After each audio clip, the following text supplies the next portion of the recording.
Namo tassa bhagavato arahato sammasambuddhassa. Namo tassa bhagavato arahato sammasambuddhassa. Namo tassa bhagavato arahato sammasambuddhassa. Buddhang dhammang sanghang namassami.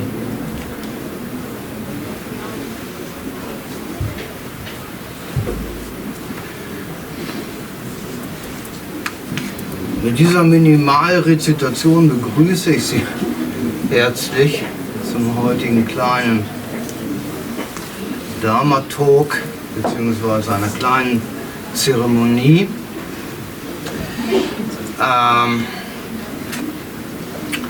Since I'm alone here today, I thought there would be a disciple or someone who helps me with translating. I will do both languages, English and German. Also ich mache beide Sprachen jetzt einfach. Ich werde jetzt immer erst auf Deutsch irgendwas sagen und dann werde ich das entsprechend ins Englische übertragen. Also ich kann nicht davon ausgehen, dass alle Englisch oder alle Deutsch sprechen, denke ich mal. Ja. Du sprichst sogar Swahili, ne? Okay, yeah, and in English again, welcome to the Dharma talk on the Vessakh Festival 2023. I'm very happy so many people are coming, and still there are people coming. We have some restricted time, we just got 1 hour. Wir haben nur ziemlich genau 1 Stunde, weil danach geht die nächste Veranstaltung los. Deswegen werde ich mich ein wenig, naja, nicht beeilen, aber mal zur Sache kommen. Ne? So, as we are a little bit restricted in time, I'm going to start right away and not lose very much time. Wenn ich als Thema dieses Vortrages, ach so, ich habe ganz vergessen, mich vorzustellen, Entschuldigung. Also mein Name ist Shimiao Dao, ich bin eigentlich Theravada-Buddhist, deswegen mein etwas anderes Aussehen und bin auch nicht hier im Kloster ansässig, sondern im hohen Norden Deutschlands. Bin also extra runtergekommen, tue das mehrfach im Jahr, um Kurse zu geben und ähnliche Dinge. So my name is Shimiao Dao, Ajahn Shimiao Dao if you prefer. Ajahn means teacher. And I'm not residential here in Shaolin Temple Europe. I live in the north of Germany, between the seas, East Sea and North Sea and Baltic Sea, and came here for the Vessakh-Festes in order to give this talk and participate in this high festival in Buddhist tradition. My outfit is Theravada tradition. I was ordained in Thailand originally. It's another tradition. But we are all Buddhists. Okay, and the topic und das Thema dieses Vortrags heute Abend ist Liebe oder liebende Güte. Und das habe ich mir deswegen ausgesucht, weil dieses Thema ein Kernbestandteil der buddhistischen Lehre ist. So, if I chose the topic loving kindness, METTA in Pali, so then it's because loving kindness is one of the basic parts, the main parts in Buddhist teaching. Neben den tragenden Säulen, das sind die 4 edlen Wahrheiten, der edle 8-fache Pfad, aus den bedingten Entstehen, lehrte der Buddha die sogenannten 4 Brahma-Viharas. Brahma bedeutet göttlich und oder auch himmlisch, wundervoll, wird es manchmal auch übersetzt. Und Vihara kommt von dem Verb Viharati und heißt eigentlich nur verweilen. Das sind also die göttlichen oder himmlischen oder wunderbaren Verweilzustände. So, besides these main pillars of Buddhist teaching, which are four noble truths, the Noble Eightfold Path, and the, let's call it dependent origination.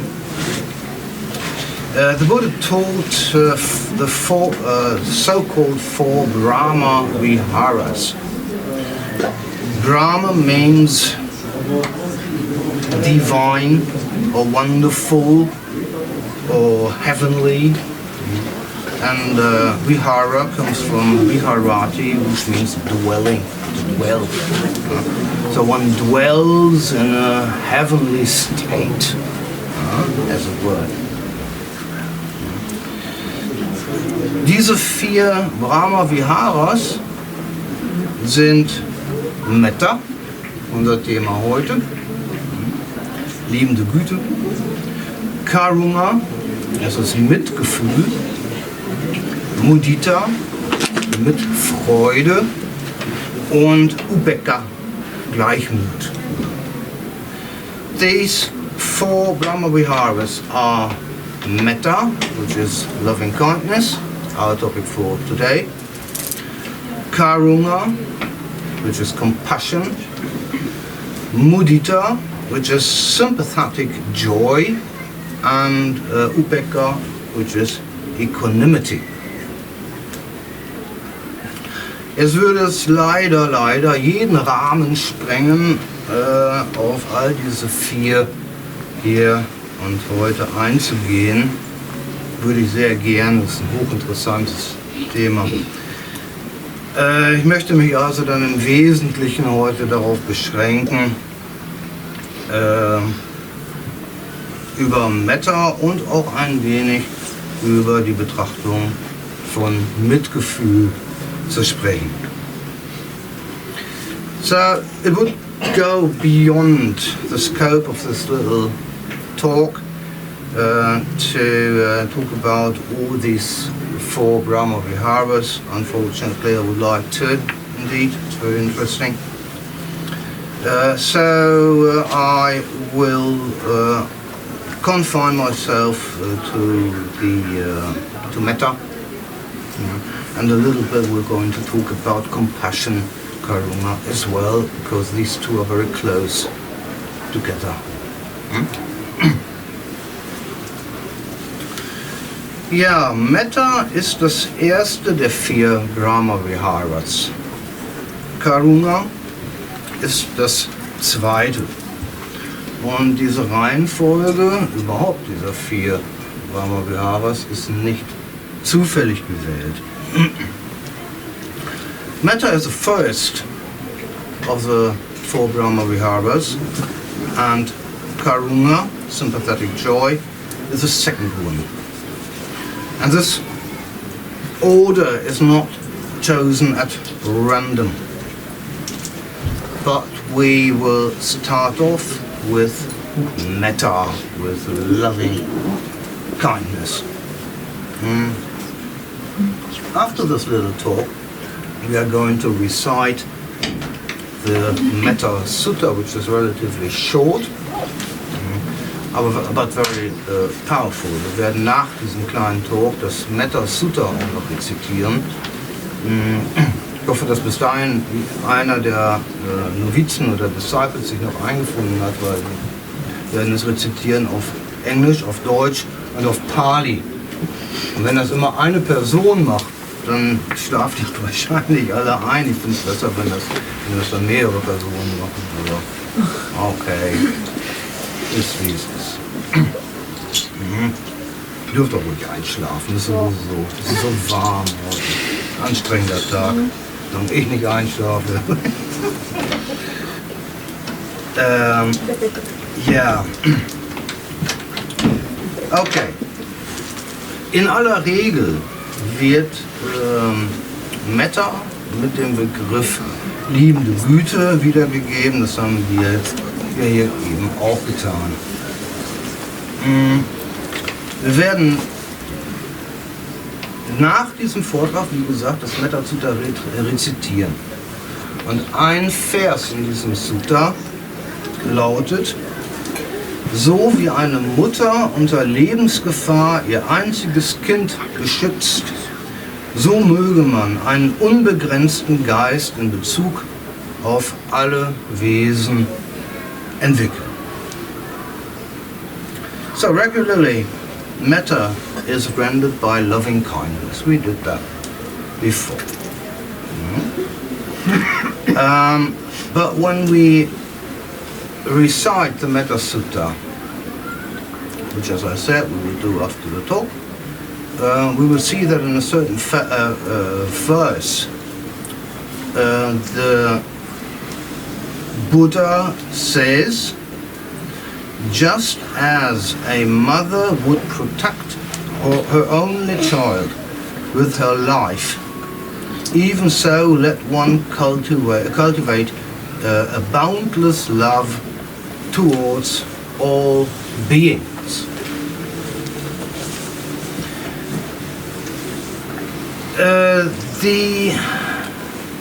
Die Übersetzung, die ich gerade auf Deutsch vorgetragen habe, hat dazu geführt, dass man gesagt hat, liebende Güte, Metta, ist vergleichbar mit der Liebe, die eine Mutter zu ihrem eigenen Kind hat.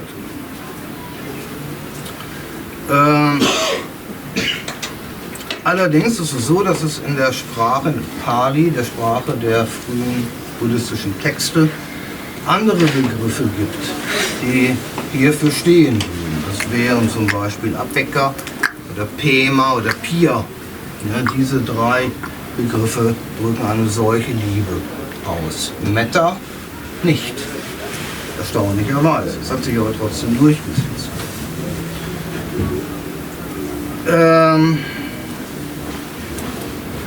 The translation I just gave on this verse of the Metta Sutta led to comparing metta to the unsurpassed love of a mother to her child. For this kind of love, however, in Pali, the original language of the early Buddhist texts, there are other words for this kind of love, which is, for instance, apeka, Thema, or Pia. Metta is not amongst them. So, damit liegt der Fokus tatsächlich auf dem Begriff des Schutzes. Und in diesem Sinne wird Metta in den frühen Lehrreden oft verwendet. Nicht Liebe eigentlich, sondern Schutz. Und so heißt es, dass die meditative Praxis und die Geisteshaltung von Metta zum Beispiel vor Schlangenbissen schützen kann oder vor den Angriffen anderer Wildtiere schützen kann, aber auch vor Angriffen anderer Menschen, vor Pfeilen, nicht Pfeilen, Pfeilen gibt es auch, ist was anderes, vor Pfeilen, ja, und allen möglichen anderen übeltätigen Dingen. Wie ich das gleich ins Englische übertrage, weiß ich nicht. Dazu ist es ganz interessant zu wissen, dass der Buddha, das habe ich hier nicht stehen, das fällt mir gerade ein, es gibt eine Geschichte von einem Buddha, der hatte einen Cousin und das war der Devadatta. Und der war ein wenig eifersüchtig auf den Buddha. Er meinte immer, er sei eigentlich der echte Buddha. Und der Buddha, der ist ein Stapler, der labert und dieses Zeug. Und er wollte immer den Buddha beseitigen. Ja, und in einem Versuch hat er einen wilden Elefanten betrunken gemacht und ihn auf den Buddha gehetzt.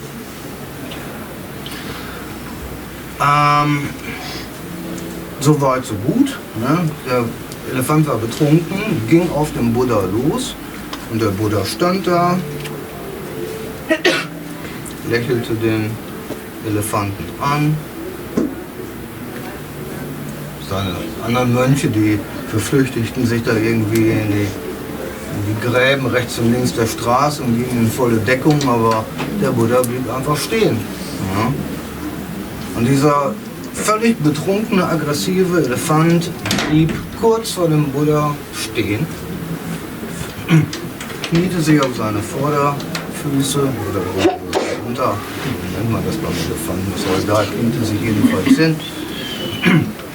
Und der Buddha legte seine Hand auf den obersten Teil des Rüssels und streichelte diesen Elefanten. Und das passierte nur durch das Auswenden von liebender Güte zu diesem Elefanten. Ja, vielleicht kennt ihr die Geschichte. Das ist ein bekanntes Bild, auch man sieht sehr oft den Buddha abgebildet, bei einem großen Elefanten, und er hat seine Hand auf den Elefanten gelegt. So, I'm trying to translate that now.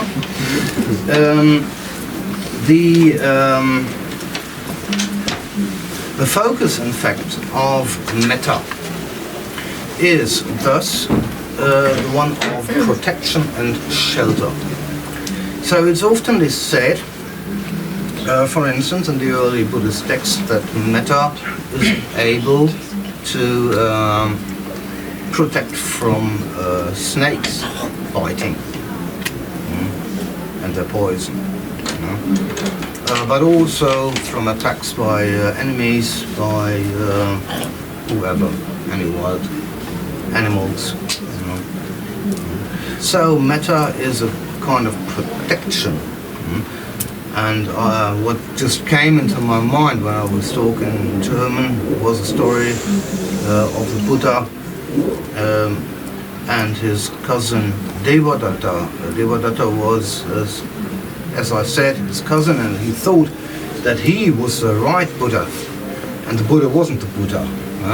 Buddha was talking some nonsense, but Devadatta was the real Buddha, and he oftentimes tried to kill the Buddha, his cousin.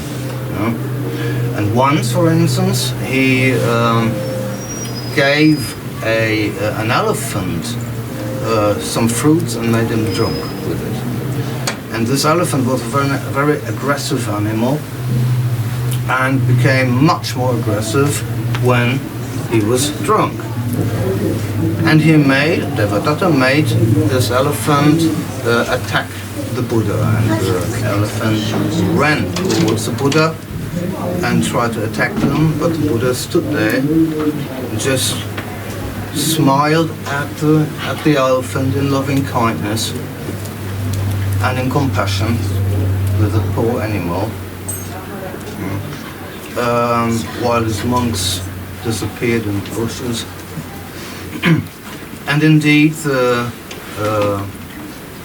the elephant kneeled down before the Buddha, kneeled down, and the Buddha started caressing him with love and kindness.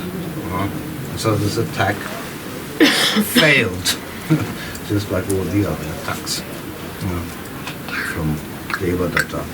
So it's protection. Metta is protection. Der beschützende Charakter von Metta, der dem Charakter von Mutterliebe überwiegt, zeigt sich auch darin, dass Metta, wie es heißt, unbegrenzt ist, in Bezug auf alle Wesen zu entfalten sei. Mutterliebe aber hat oft die Tendenz, sehr beschränkt zu sein, entweder auf diesen einen Sohn oder, wenn man sie übertragt, dann doch immer auf irgendeine, Sohn oder Tochter, Entschuldigung, auf irgendeine Person, die nahe steht. Und es ist sehr schwierig, eine solche Mutterliebe, warum nicht Vaterliebe, kann ich nicht jetzt beantworten. Das ist nicht erklärt in den Schriften, könnte man aber diskutieren. Ist etwas sehr Besonderes. aber sie tendiert halt zu einer gewissen Anhaftung. Ja, sie richtet sich schon immer auf eine gewisse Person. Und das ist wiederum nicht Metta. Ja. So, the protective character of Metta that overweighs the character of the love of a mother can be seen in the fact that Metta, as it says, shall be without boundaries and with reference to all living beings. Boundless love towards all beings. The love of a mother, however, is often restricted to one person, which is the son or the daughter. And if you transfer this love to another person, there is still another person in the focus. But Metta does not have a focus. Metta is without boundaries. I would love an ant there, just like the person in the last position here in the room, or anybody. That's Metta. It's a love without attachment.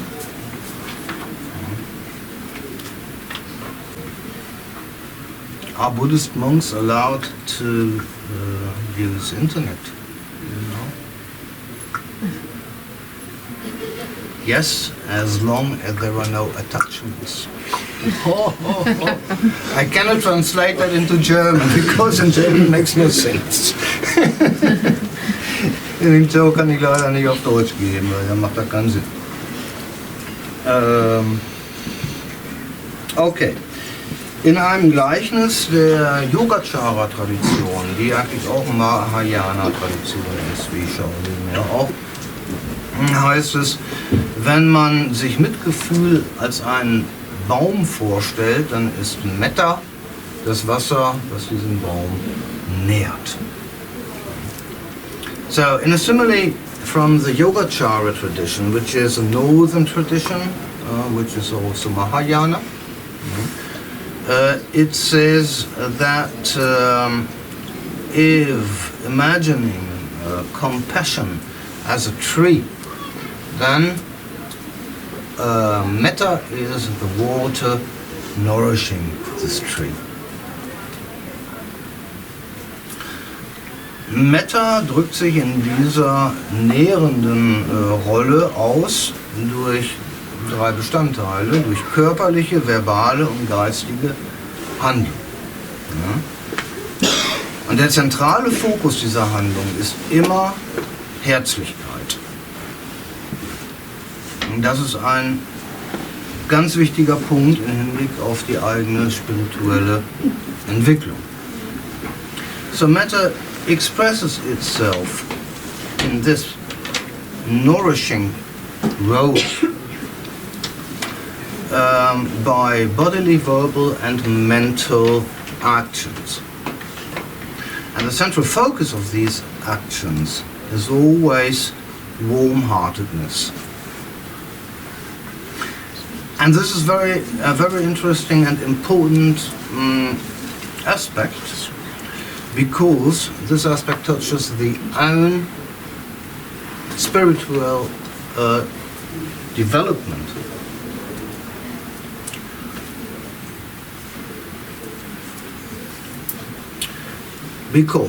Weil je mehr man dazu in der Lage ist, Metta in Form liebevoller und herzlicher Handlungen in Gedanken, Worten und Werken aufrechtzuerhalten, desto höher ist tatsächlich die persönliche spirituelle Entwicklung insgesamt. Metta hat insofern sozusagen eine Indikatorfunktion. So the more we are able to keep running Metta in form von loving and warm-hearted actions in thoughts, words and deeds, The higher, you can say, is the state of the personal spiritual development, which means that metta has kind of an indicator function. Wir können uns selber beobachten im Alltag, in der Situation, wo vielleicht jemand uns irgendwie dumm kommt, uns aggressiv gegenüber tritt oder einfach nervt. Kennen wir alle. Ist aber nicht schlimm. Warum ist das nicht schlimm? Im Gegenteil, wir sollten dankbar sein, weil an unserer eigenen Reaktion können wir ablesen, wie weit wir denn spirituell gediehen sind.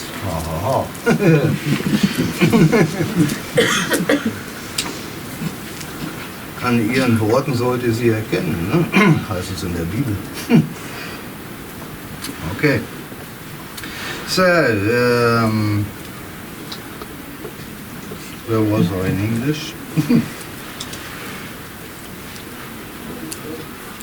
Yeah, what I wanted to say is that when we observe ourselves in everyday life, then we have very, very often the opportunity to watch ourselves, how we react towards people who are getting on our nerves or really attacking us or insulting us or whatever it might be. And this is the indicator function that metta has. That's the way in which we can see how high our spiritual development has come. Same thing goes, übrigens wird es auch genauso in Bezug auf das Lächeln. Ja, hat jetzt augenscheinlich nicht viel zu tun mit Metta, ist aber nicht so. Meine Lehrweise der formalen Sitzmeditation beinhaltet immer Lächeln. Warum ist das so? Weil auch Lächeln eine Indikatorfunktion hat. Je weniger wir dazu in der Lage sind, in möglichst jeder Situation ein leises, vielleicht nicht mal sichtbares, aber für uns spürbares Lächeln aufrechtzuerhalten, desto höher unsere spirituelle Entwicklung. Ja, darf natürlich kein zynisches Grinsen sein, es sollte schon ein liebevolles Lächeln sein. Ja. Und wenn man Metta praktiziert in der Meditation, dann ist es eine Lächelmeditation. Okay, as well as metta itself is an indicator for spiritual development. So smiling is. When I teach metta meditation, metta practice, then I teach it as a smiling meditation. The more you're able to keep running your smiling and let it be only perhaps a hardly seeable, perceivable smiling for the other person, for you it might be perceivable. The more you're able to keep that running in whatever situation, the higher you can suppose your spiritual development to be, to have come. Shouldn't be a cynical laughing, but a loving, accepting, or a smiling and loving acceptance towards the present moment. Okay. So, the second part of my little talk, 30 minutes, that's okay.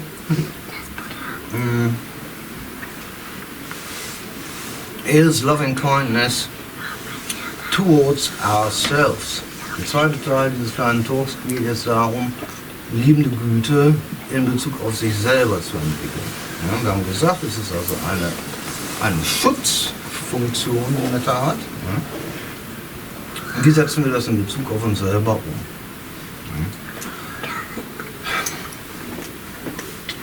Ja. Und jetzt könnte ich eigentlich mal die Uhr einfach anhalten, 4 Stunden weiterreden.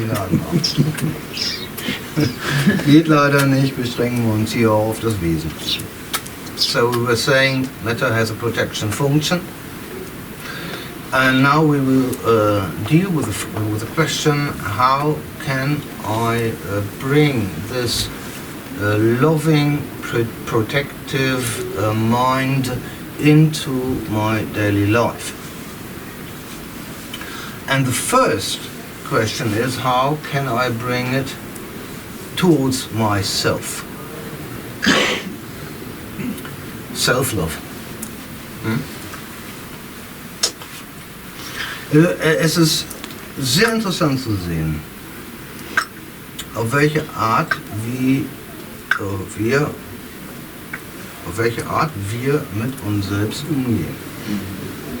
Oftmals. Gut, in diesem erlesenen Kreis hier denke ich, wird das für die meisten nicht zutreffen. Seid ja alle gute Buddhisten. Deswegen einfach mal für euch, damit ihr das Bewusstsein mal wieder schärft, wie es den anderen Menschen geht. Also, was machen wir denn?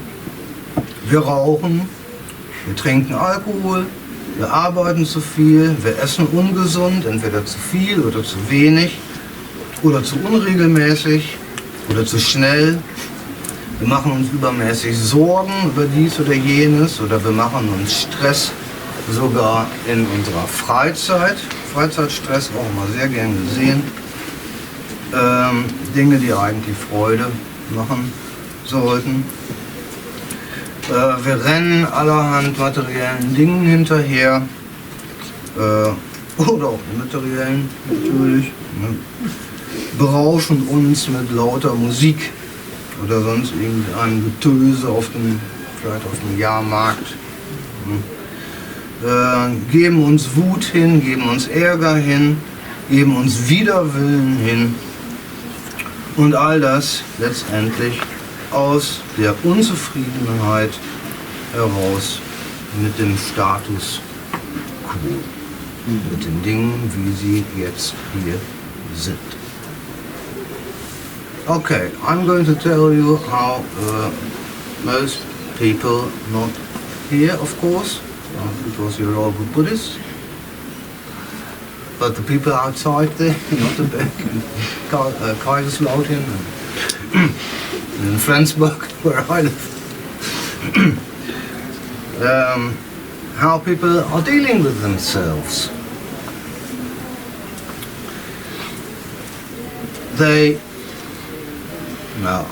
I stick to we, because I don't want to exclude myself. We perhaps smoke, we drink alcohol, we work too much, we eat unhealthy stuff, or too much, or too little, or too unregular, too fast, and so on. We are worried about 1,000 things all day long.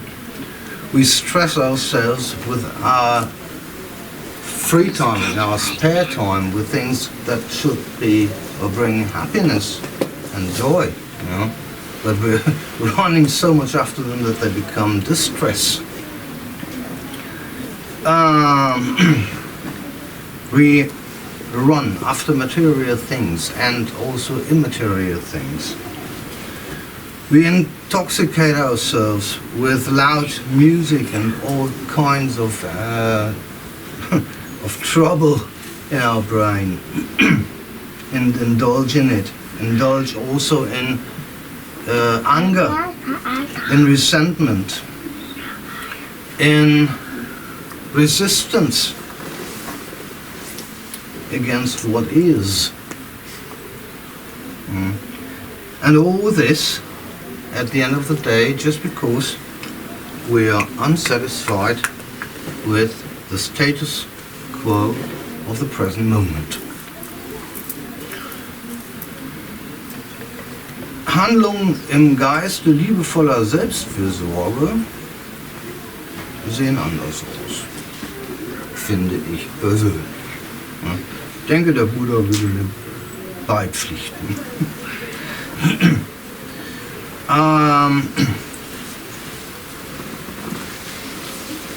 Wer soll sich zum Beispiel um meine Kinder kümmern, wenn ich mit Krebs oder einem Herzinfarkt in der Klinik liege?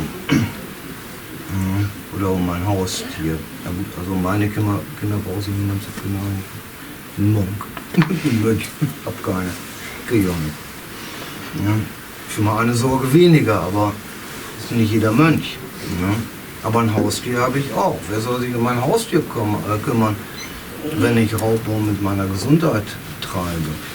Ja. Mental oder körperlich. Ja. Wenn ich mit einem Burnout in der Psychiatrie sitze oder eine monatelange Reha zu absolvieren habe. Ja. So, all the things that I mentioned are not really what I would call self-care. But who can take care, for instance, of my children, of my pet, when I'm ill, when I'm hospitalized with cancer or with a burnout, and have to stay there over many months. So we have a certain responsibility towards ourselves and towards other, or the ones we love.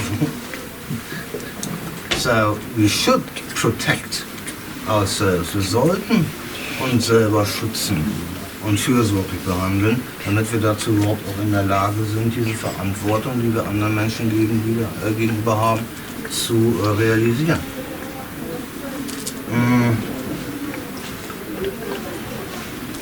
Eine liebevolle Selbstfürsorge entstammt einer tiefen Erkenntnis über uns selbst, die zu einer liebevollen Selbstannahme führt.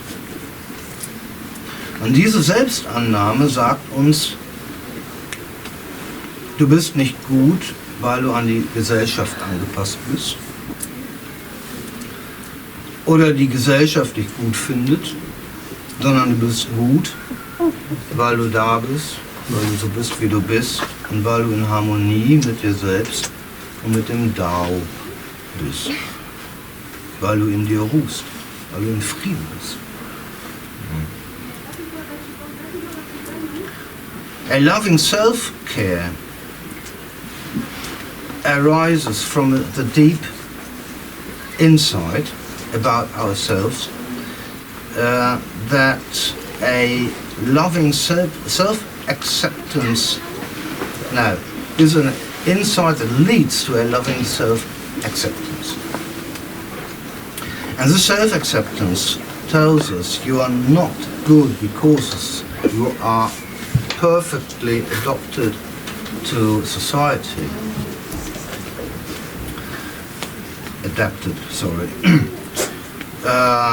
Or because society likes you as you are. You are good as you are, just because you are as you are, and because you are in harmony with yourself and with the Tao. Because you are in peace with yourself. That's what the Buddha tries to direct us to. Dahin versucht der Buddha uns zu führen.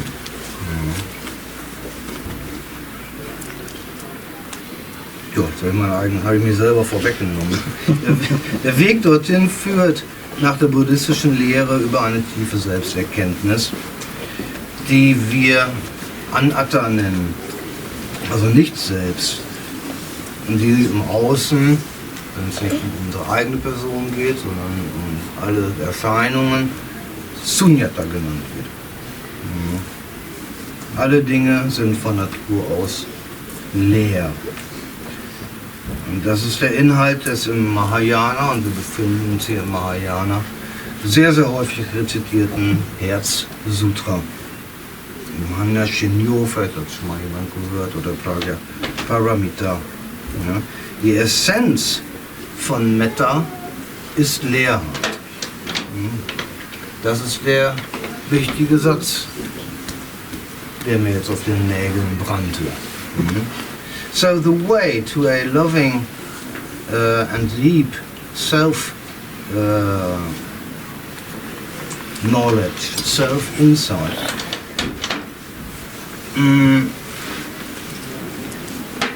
that's the way the Buddha teaches. A self-insight that we call anatta, which means non-self.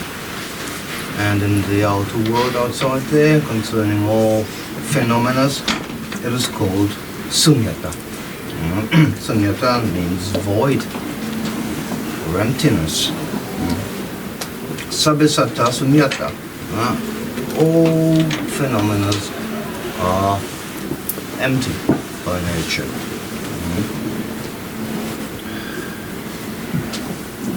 This is the content of the Heart Sutra, which is very, very often recited in Mahayana Buddhism. In Japanese, Hanya Shinyo, in Sanskrit, Pragya Paramita. And if you take a close look to this sutra, and you will find that the essence of metta, of loving kindness, of this protective love, is emptiness, is sunyata. Und in diese Richtung meditieren wir, wenn wir buddhistische Meditation praktizieren. Wir meditieren Vipassana-Meditation, in der wir zu dieser Erkenntnis kommen. This is the direction in which we practice meditation in Buddhism. Meditation in the direction of the insight, that realization and insight that everything is empty. You needn't understand that in depth now, it's more or less impossible. But I have to mention this because this is absolutely basic information in a talk like this. Ihr müsst nicht unbedingt verstehen, was jetzt damit gemeint ist, dass alle Dinge leer sind und dass man Vipassana-Meditation im Buddhismus dahingehend praktiziert. Das jetzt hier zu verstehen, also wäre ich Buddha, dann wäre das wahrscheinlich möglich. So. Der hat tatsächlich dann ab und zu mal einen Talk gehalten vor 500 Mönchen und am Ende heißt es dann in dieser Beschreibung dieses Talks, dass alle 500 auf einen Schlag erleuchtet waren. Hat auch Indikatorfunktion, wenn ihr alle erleuchtet rausgeht heute Abend, dann bin ich wahrscheinlich ein Buddha. Dann weiß ich nicht. So, es ist also interessant zu sehen, wie oft im Lehrgebäude des Buddha eine Art Spiralbewegung spiritueller Entwicklung zu finden ist. Metta ist so zum Beispiel einerseits das Ergebnis von eben dieser Einsicht, dieser Erkenntnis, Vipassana-Meditation.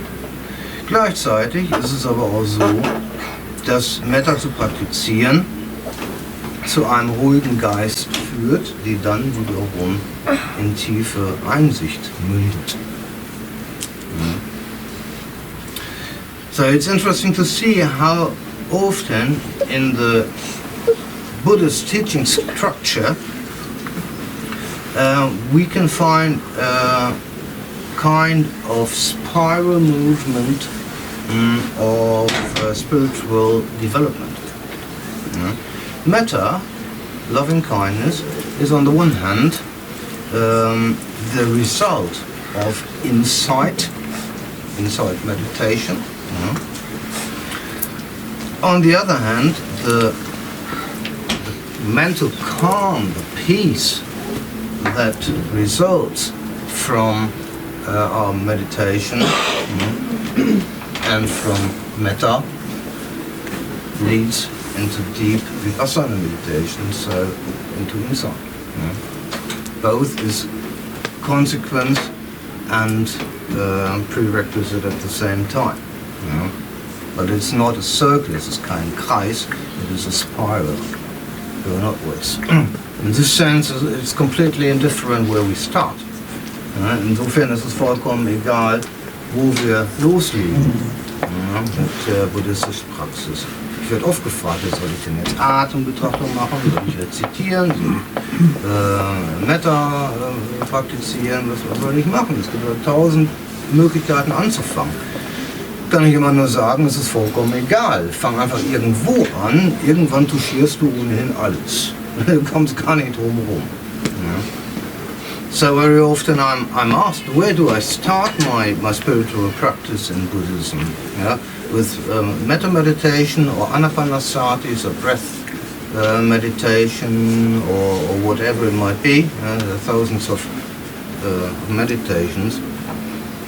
And I always answer, it's indifferent. You can start wherever you want. You will touch everything anyway, earlier or later, because this is a spiral, going upwards and upwards and upwards, and you will touch, when you practice breath meditation, you will touch metta earlier or later, if you want or not. Your heart will be peaceful and calm earlier or later. When you put your focus directly on metta, it's a bit earlier, but then you can switch over to breath meditation. So, there's only, I think Xiang-Yi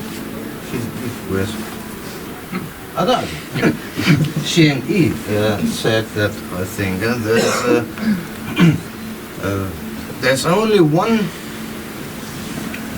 mistake you can make in your spiritual development, and this is not to start off with it. Yeah, okay.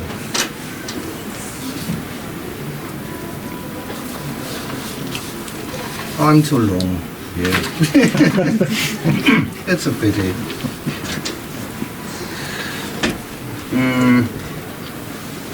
Okay, we call this now metta ceremony.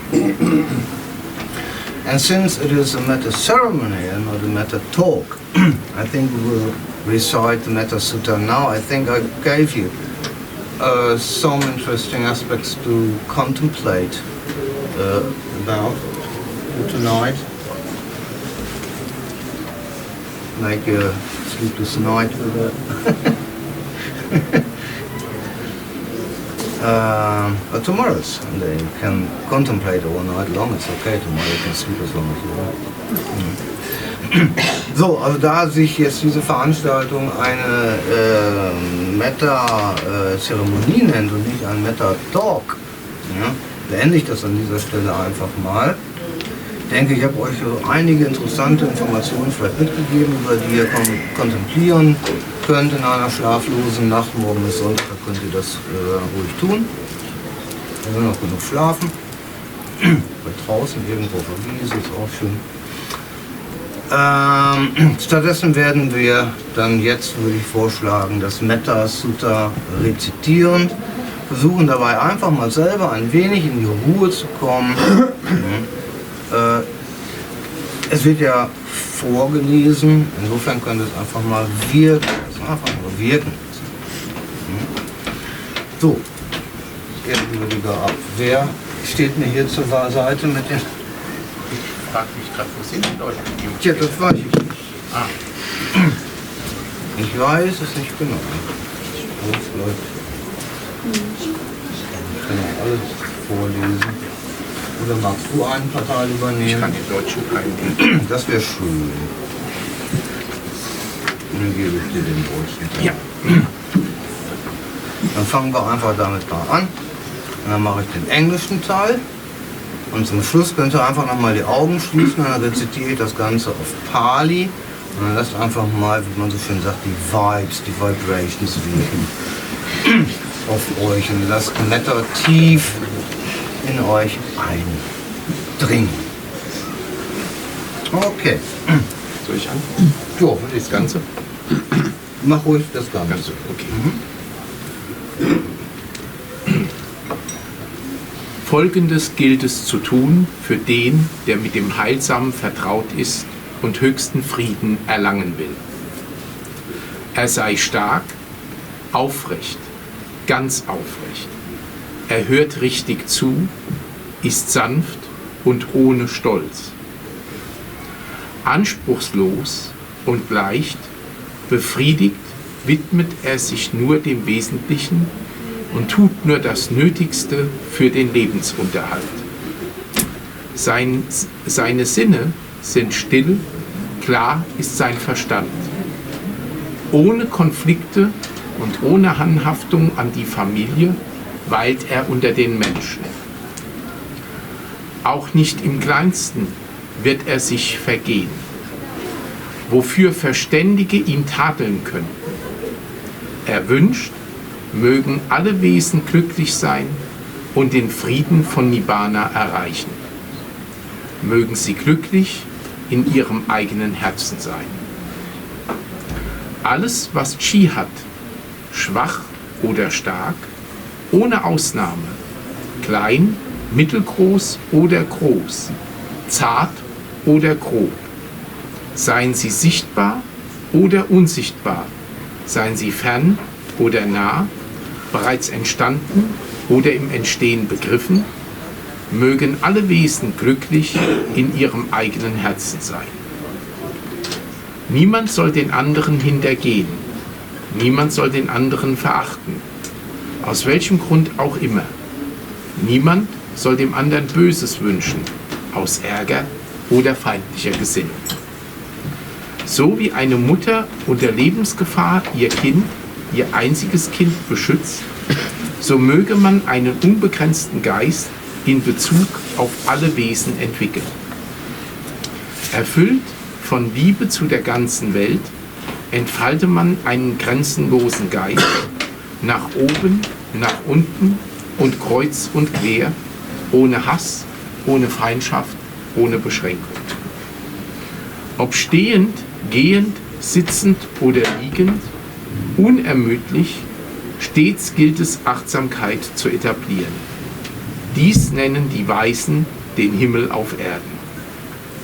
Wer alle Ansichten verworfen hat und somit tugendhaft geworden ist, der hat Einsicht in die Dinge, wie sie wirklich sind.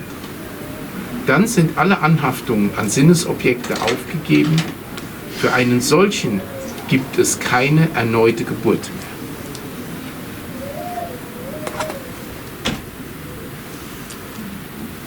He who is skilled in working out his own well-being and who wishes to attain that state of calm, nirvana, should act thus.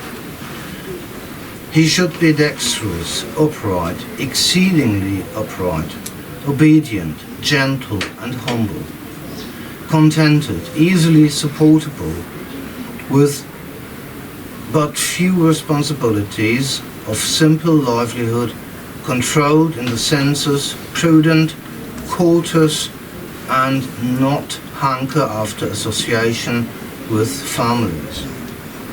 Let him not perform the slightest wrong for which wise men may rebuke him.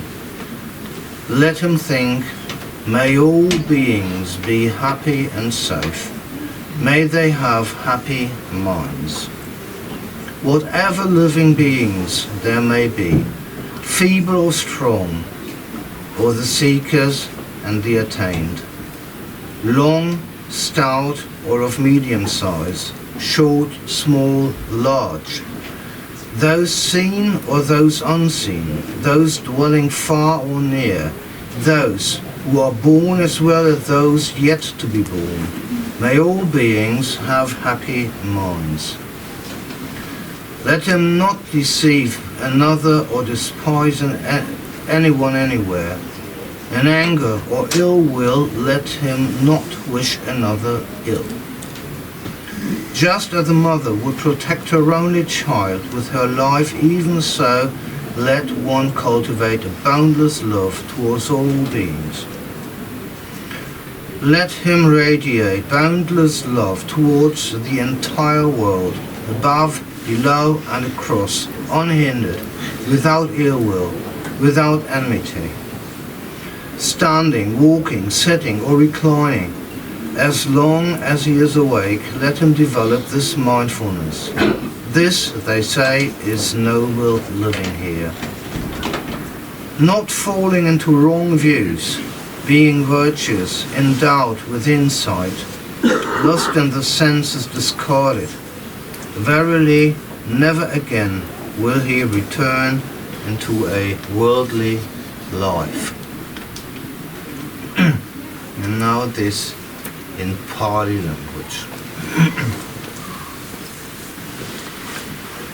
Karaniya mata kusalena yantang santang padang abhisameche sakuja cha sasuja cha savachu cha samudu anatimani santu sakku cha subharu cha apakichu cha salaukavuti santindriyo cha nipaku cha apakapukulesu ananukito nacha kudang samachari kingshi yena winyu pare upavadayung sukino wa kemino huntu sape sata pawantu sukitata yekechi pangaputati tasawa tawarawa anavasesa tikawa yewa mahantawa majima rasaka angukatula titawa yewa adita yachadure vasanti avedure bhutawa sampavesiva sape sata pavantu sukitata na paru parang nikubeta na timanyeta katachi nakangshi vyarusana patikasanya nyanyamanyasa dukamichaya matayata niyang putang ayusa ikaputamanurake ewampi savabutesu manasang pawaya parimanang metangsha sabalukasming manasang pawaya aparimanang utang aducha tiriyangsha asampatang avarang asapatang titang charang nisinuva sayanuva yavatasa vigatamidu etang sati aditaya brahmametang viharang itamahu ditangsha anupagamma silava tasanena sampannu kamesu vinaya kitang nahijatu kapasayang punarveti ti sadhu sadhu sadhu.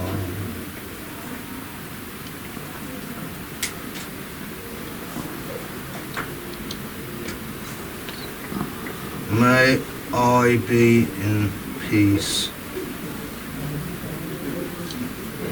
May I be safe. May my mind be clear.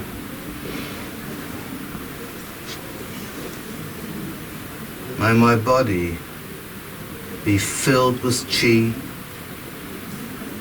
May I be happy. May all beings be safe.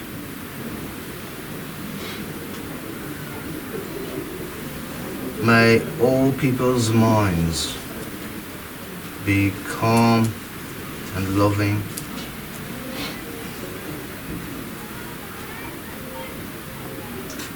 May they be filled with Qi. May all beings be happy.